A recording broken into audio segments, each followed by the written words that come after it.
বিশিষ্ট সাহিত্যিক হুমায়ুন আহমেদের একটা উপন্যাস ছিল, নাম আয়নাঘর। তো সেখানে আয়নাঘরের বর্ণনা দেওয়া হয়েছিল। সে ঘরে নাকি জানালা নেই, আলো ঢোকে না, আলো নিয়ে সে ঘরে ঢুকতে হয়, আর সেই আলোয় আলোকিত হয় ঘর, সুন্দর হয়ে ওঠে আয়নাঘর।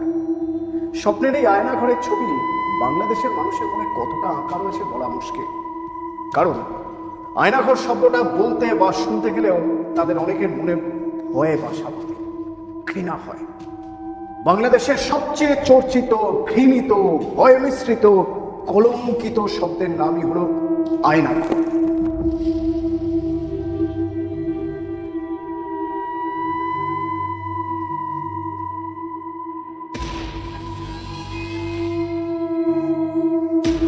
বাংলাদেশের সাম্প্রতিক গণবিক্ষোভ এবং তার জেরে আওয়ামী লীগ সরকারের পতনের পর এই বিশেষ শব্দ সমাজ মাধ্যম থেকে সংবাদ মাধ্যমে ঘুরতে শুরু করেছে। আয়নাঘর কি? আয়নাঘর যা নাকি হাসিনা সরকারের পতনের অন্যতম কারণ। যে আয়নাঘরের হদিশটা কি কেউ জানেন না, অথচ মানেন আছে আয়নাঘর। আয়নাঘর যেখানে সরকার বিরোধীদের বছরের পর বছর গুম করে রেখে দেওয়া হয়, নাৎসি ক্যাম্পের মতো নাকি যেখানে অত্যাচার চালানো হয়, যেখান থেকে নাকি কেউ ফেরেন না, ফিরলেও নাকি তারা সারা জীবন আর কখনো আয়নাঘরের নাম মুখেও আনেন না। কোথায় সেই আয়নাঘর? কি হয় সেখানে? বাংলাদেশের মানবাধিকার সংস্থার খবর অনুযায়ী 2009 সাল থেকে 2021 সাল পর্যন্ত মোট 605 জন গুম হয়েছেন। এমনকি সেনাবাহিনীর লোকজনও রয়েছেন এই তালিকায়। এদের অনেকে ফিরলেও তারা প্রকাশ্যে কিছু বলেননি। দু একজন খানিকটা বলেছে। এদেরই একজনের দাবি, তাকে আচমকাই টুপি পরিয়ে মাইক্রো বাসে তুলে নিয়ে যাওয়া হয়, পরে জানানো হয় তাকে রাখা হবে আয়নাঘরে।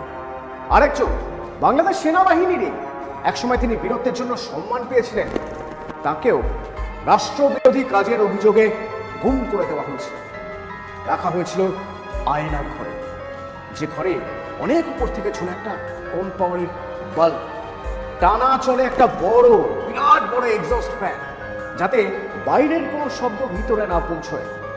মাঝে মাঝে নিচে কেঁপে ওঠে। সেই ঘরে চালানো হয় অত্যাচার, শারীরিক, মানসিক, অসহনীয় অত্যাচার। অনেকটা যেন নাৎসিদের কনসেন্ট্রেশন ক্যাম্পের মতো। শারীরিকভাবে, মানসিকভাবে তাদের এতটাই ভেঙে দেওয়া হতো যাতে তারা বেরিয়ে গিয়ে এই গুমঘর নিয়ে কাউকে কিছু বলতে না পারে। বিভিন্ন সূত্র এবং সংবাদ মাধ্যম থেকে জানা যাচ্ছে, আয়নাঘর আসলে আওয়ামী লীগের আমলে directorate general of forces intelligence পরিচালিত এক গোপন বন্দিশালা, যার জন্ম শেখ হাসিনার আমলে। মূলত সরকার বিরোধী চক্রান্তের সন্দেহভাজনদের আটকে রাখা হতো এখানে। 5, 8 বা কখনো 10 বছর ধরে সেখানে বন্দী থাকতে হতো বিনা বিচারে। কাদের রাখা হতো? হাসিনা শাসনে অনেকেই আচমকা নিরুদ্দেশ হয়ে যেতেন। তারা নাকি প্রত্যেকেই আওয়ামী সরকারের বিরোধিতা করেছিলেন এবং প্রকাশ্যে হাসিনার সমালোচনা করেছিলেন। ঠিক যেভাবে নাৎসি জমানায় জার্মানিতে বিরোধী পক্ষকে কনসেন্ট্রেশন ক্যাম্পে আটকে রাখা হতো, সেই স্টাইলেই নাকি বানানো হয়েছিল আয়নাঘর। বিভিন্ন মানবাধিকার সংগঠনের দাবি, চরমপন্থী বা সন্ত্রাসবাদী হিসেবে চিহ্নিত করে বহু মানুষকে আয়নাঘরে বন্দী করে রাখা হতো, যাদের মধ্যে কিছু মানুষকে পরে মুক্তি দেওয়া হয়। বেশ কিছু মানুষকে সেনাবাহিনী হত্যা করে, খুব কমজনকেই বিচারের জন্য আদালতে তোলা হয়। 2022 সালে সুইডেনের এক সংবাদ মাধ্যম নেত্রা নিউজ প্রথম দাবি করে আয়নাঘর নামে এক গোপন কারাগারে আকস্মিকভাবে নিখোঁজ হয়ে যাওয়া মানুষদের আটকে রেখে নির্যাতন করা হচ্ছে।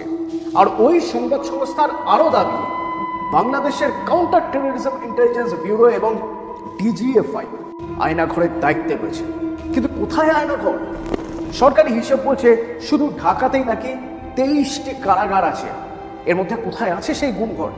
যারা বেরিয়ে আসতে পেরেছেন তাদের সঙ্গে বিভিন্ন সমাজসেবী সংস্থা বারবার কথা বলে এটুকু বুঝেছেন, ঢাকা ক্যান্টনমেন্টের কাছে কোনো বিল্ডিংয়ে হয়তো রয়ে গেছে আয়নাঘর, এমনভাবে বানানো যে চট করে বোঝা যাবে না।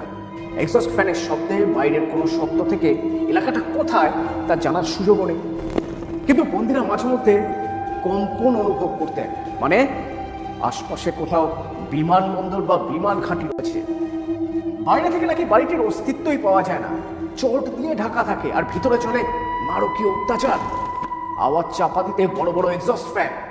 মোটামুটি আয়নাঘরের এটুকু বিবরণেই শিউরে উঠছেন। তাহলে ভাবুন কি ভয়ানক অত্যাচারের কাহিনী লুকিয়ে আছে ওই সুন্দর নামের পিছনে। আয়নাঘর সম্পর্কে যতটুকু জানা গিয়েছে তাতেই মানুষের ক্ষোভ আরো বেড়েছে। যে ক্ষোভের আঁচে পুড়েছে শেখ হাসিনার ঘর, গণভবন, বাংলাদেশে ক্ষোভের অলক্ষ্যে মিথ হয়ে রয়ে গিয়েছে আয়নাঘর।